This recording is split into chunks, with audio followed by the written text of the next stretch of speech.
Howdy. It's been a minute, but unfortunately I'm back. 3D printing has, look, I know, we're gonna try this out, okay? It may not stick around. 3D printers have been to tabletop gaming what Tenga eggs are to perverts. Not only does it provide alternatives to standard gaming minis at a fraction of the price, it's empowered 3D sculptors and indie designers to make a living and start their own game companies.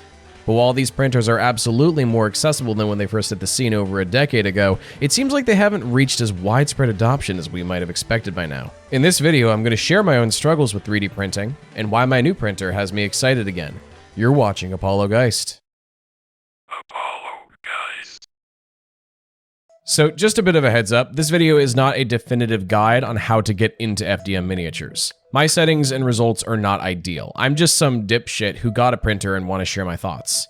I'll be linking some YouTubers with much more experience than me in the description. I want to set the backdrop a bit. I got my first 3D printer, the Elegoo Mars, in 2019 during COVID-19 lockdown. With nowhere to go and my painting skills having leaped a lot in the months as a result, I was insanely hyped for this thing. The idea I could get detailed, stylized miniatures for D&D and other TTRPGs for a fraction of the cost was insane to me. When it came in, I ran the test print, loaded up some minis, and failure. I wasn't disappointed at first, you know, I kind of expected it, right? I followed all the guides, leveled the build plate, tweaked the settings, added extra supports to prevent islands, and failure again, and again, and again. This went on for maybe about 3 weeks until I finally started printing mostly full models, but they were still often malformed or had failed spots. Even pre-supported models by the pros wouldn't always work. To be clear, this was a user-end issue. I'm sure there were things I was doing wrong, but I followed the resin settings to a T, regularly filtered out the resin of impurities, and even leveled the build plate every time before starting over, and still I would often get, at best, partially malformed prints. I entered a miserable cycle. Try to print after a few months, fail repeatedly, burn out, and then try again months later. I finally got some success increasing the exposure time of the print at the cost of worse detail, but man, my enthusiasm was in the pits. I knew resin printers weren't just these magical sci-fi devices and that there was a learning curve to them, but this shit was just not hitting. I had sticky resin drops on the floor, my room had that stank to it, and failures, which happen still, were just this crushing march of defeat. Scrape the build plate off, massage the failed print off the vat, drain the resin with a coffee filter, clean the vat and build plate with alcohol, level the build plate, start all over again with tweaked settings, and hope it works this time. Like I mentioned, I'm aware all of this is user error. Elegoo did not put a camera in my room to record them pranking me while Ashton Kutcher watched. The environment I live in and the things I wanted to print required highly specific calibrations with a lot of trial and error to figure out. The issue was that the error side of the process was punishing, and even when my printer behaved on a good day, I still had to deal with the consequences of my room being a mild biohazard. I probably shaved a few hours off my lifespan breathing in this stuff. Yes, I probably could have tuned this thing to exactly what I needed it to be. The question I kept asking though was, is it worth it? And to be blunt, no, it wasn't. I was legit miserable trying to get this thing to work, to get a finished print of what I wanted only about 60% of the time. And for prints, I will note that were incredibly fragile even with more flexible resins on the market. It just wasn't worth it. I am not disparaging resin printing, simply recognizing that the user experience was incongruent with my lifestyle and patience. The last miniature I printed on my Elegoo Mars was in 2023. It was a Hero Forge model of Arandis Vol, the final boss of my Eberron campaign. I'll note that this is one of the best minis I ever painted, but even on this final print, one of its feet failed and I had to re-sculpt it myself. It kind of felt like a final middle finger. I put my Mars in the closet and that was it. I was finito. I had accepted that 3D printing just wasn't for me. Then earlier this year, I started seeing rumblings about the Bamboo A1 Mini, an FDM printer and its viability printing miniatures. For those uninitiated, FDM printers were kind of a joke as far as printing minis went for a long time. Having handled FDM minis before, I used to think this too. I had this Mind Witness printed at a UPS store in like 2018, and it looks fine now, but it cost an eye-watering $60. Yeah, I know. And looked, to be blunt, like dog eggs. It took a week of sanding and resculpting to get it to what you see here, but I always found FDM printers more appealing than resin printers, mainly for their versatility, and had hoped that maybe they'd catch up to resin printers someday. Well, tear off that calendar page, bitch. It's time. I picked up the A1 Mini in February, unboxed it, and other than feeling like I was unchaining a demonic entity or something, setup was fairly easy. Most of the calibration was automatic. I printed up the test and it turned out pretty good. There are different nozzles you can buy for the bamboo that print in different resolutions. The default one is the 0.4 nozzle, but most people recommend the 0.2. I actually ordered that one and had it delivered, but we lost our mail key and it was stuck in our mailbox until we could get it replaced. Oh well. I decided I'd print up some minis anyway, namely a bigger one.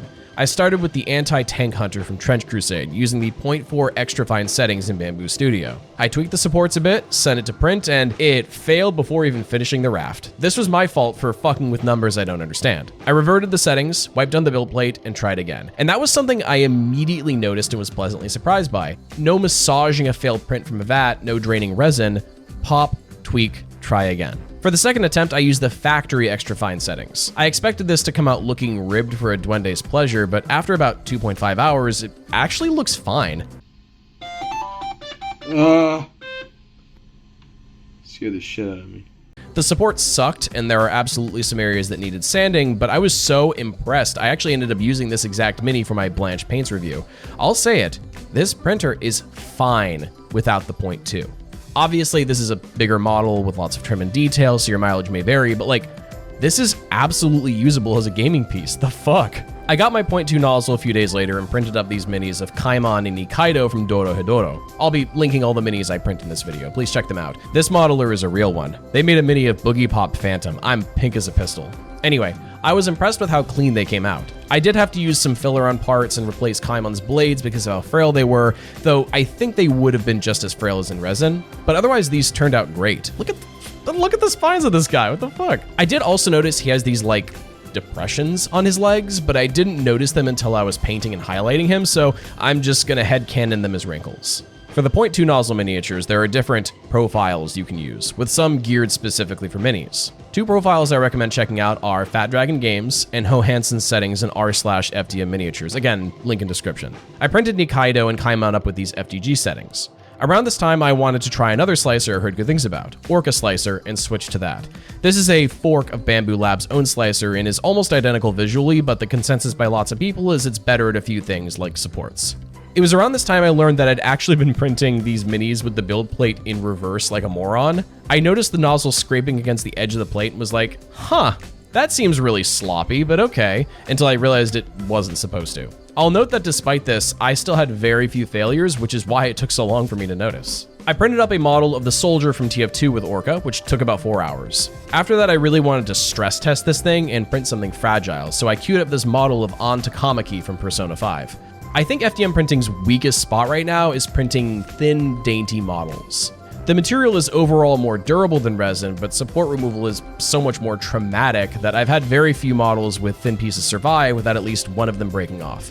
To mitigate this, I divided Lady On in two. This one actually printed really fast, just over an hour despite slowing the printing speeds down.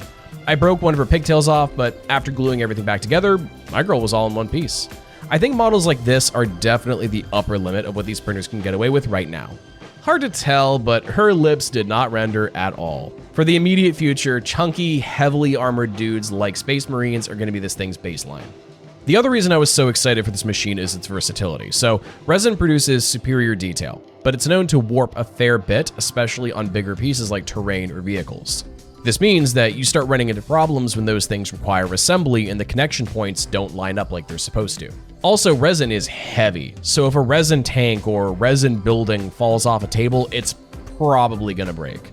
I printed up this sick carnival terrain piece, actually going back to the 0.4 again. I split the piece in half in the slicer like I did with On, and had it printed in 4 hours. After epoxying it together, this looks sick. As this is a big chunky piece, this also meant you could just rip the supports off with no care, and god, that was satisfying. My terrain collection is admittedly pretty lacking, so this is something I'm hyped for too. Here are some freaking little guys I've printed up so far after painting. Here's a second anti-tank hunter I customized, this one printed in the 0.2 nozzle, the Heretic Death Commando, an Anointed, and Artillery Witch. For these two, I actually sliced straight down the middle in the printer, which eliminated the need for a lot of supports. And after gluing and filling them, you can't even tell. I think not surprisingly, the mini I think suffered the most in the printing process is on here.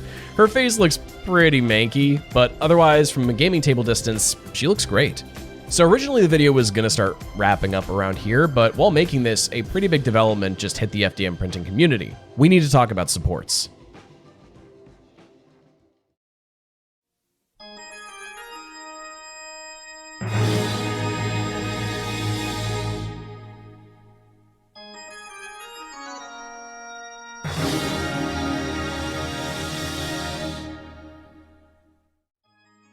Let's address the big, ugly plastic tree in the room.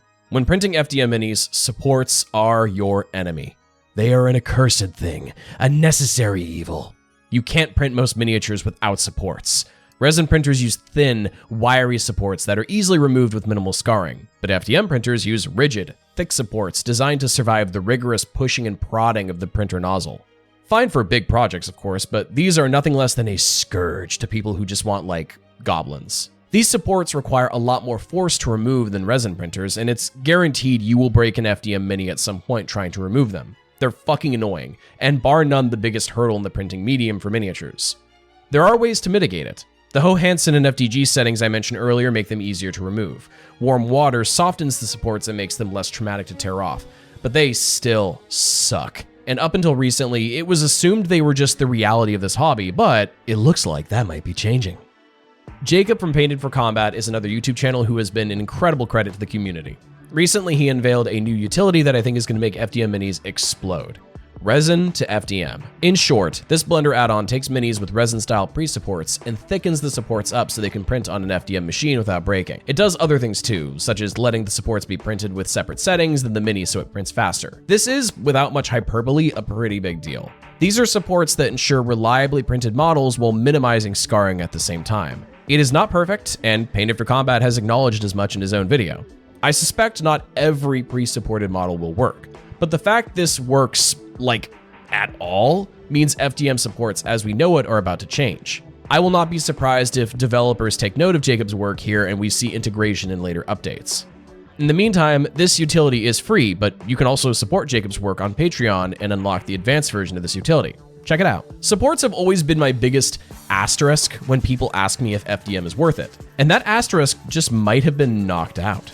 If you are on the fence about getting into FDM printing, I'm not just gonna uncritically tell you to go buy one. Just because it was the right entry point for me doesn't mean it will be for you. But I will say this, you should get fucking excited, man. I think this is the beginning of an FDM renaissance. More companies will be making competitors to the Bamboo A1. The tech will only get better. This level of quality was unthinkable in 2018. It's stupid to think it won't improve still. It will probably never look as good as resin, but to people like myself, I don't particularly care.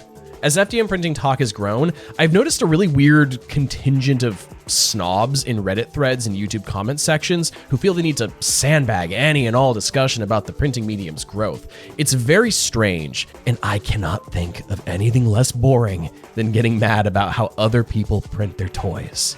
These minis, especially Lady On's Butterface, don't look perfect, but they don't need to be. You will be playing with these at a gaming table, not a microscope. I understand everyone has their own standards, and I think it's admirable to want your minis to look as good as they can be. But sometimes perfection is the enemy of good, man. Not everyone, including myself, needs display quality minis. All of this ignoring that, to the average person, these don't just look fine, they look good. These aren't picking up steam for no reason. I sound indignant here, and that's because I kind of am. The growth of FDM printers for minis is a win for everyone, and I keep seeing weirdos acting like this is going to threaten resin printers. You will be fine. Go outside. Now, to those interested in getting an FDM printer, do I recommend the Bamboo A1 Mini? Well, I think your mileage may vary, but in short, I like it a lot. It's a pretty robust printer that seems to power through a lot of my own stupidity, and I think its popularity is justified. Just a few things I do want to note. First, I want to address Bamboo's corporate decisions as of late. Back in January, Bamboo released an update to the Bamboo OS that basically barred third-party software like Orca Slicer from sending files to the X1 series printer wirelessly. Now, Bamboo claims this is for security reasons, but the consensus by most people is it's a pretty transparent move to lock its users into their ecosystem. Bamboo has tried to address the backlash, but to keep it short, many view the issue as not actually resolved. To my knowledge, this change doesn't affect the A1 series, but it's still a pretty openly anti-consumer decision, especially when 3D printing has historically been very open source. Kinda scummy, just think it's worth mentioning. Second, I bought my printer with the AMS, an add-on to the Mini that lets you load up multiple spools of filament and allowing for things like multicolor printing. I got this because everyone online said they'd regretted not getting the bundle, but to be honest, I'm still not convinced I really needed this. Having the ability to load up backup spools in case the main one runs out is nice, but I don't print consistently enough for this to really be an issue. I also have zero interest in multicolor prints because I paint everything anyway. Lastly, this thing doubles the printer's footprint, which I find kind of ironic considering the point of the Mini is to take up less space. I have to move these off my desk to do basically anything. Just something to consider if you live in a small space like me. If you're considering getting the A1 Mini, do a real thorough read on the AMS to see if you really need it. Last thing I'll mention. The plastic fumes from these printers are nowhere near as noxious as resin fumes, but that doesn't mean it's good for you either. Just make sure if you're gonna have it running, you leave a fan on, or better yet, buy an air purifier. Play it safe, you know?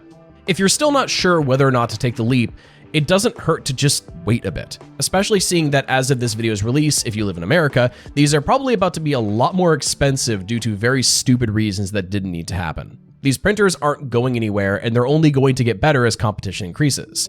As exciting as it is to be on the ground floor of this boom in quality, it also means preceding quality of life changes that'll come down the line. Otherwise, get fucking hyped, man. I cannot tell you how happy I am to be excited about 3D printing again. Just make sure you clean up the plastic shit the printer spits out. Hurts like a bitch when you step on it. Anyway, that's all I got. Who else has gotten into the world of FDM miniatures? Do you like it? Do you hate it? Do you think God hates me? Let me know in the comments. Peace.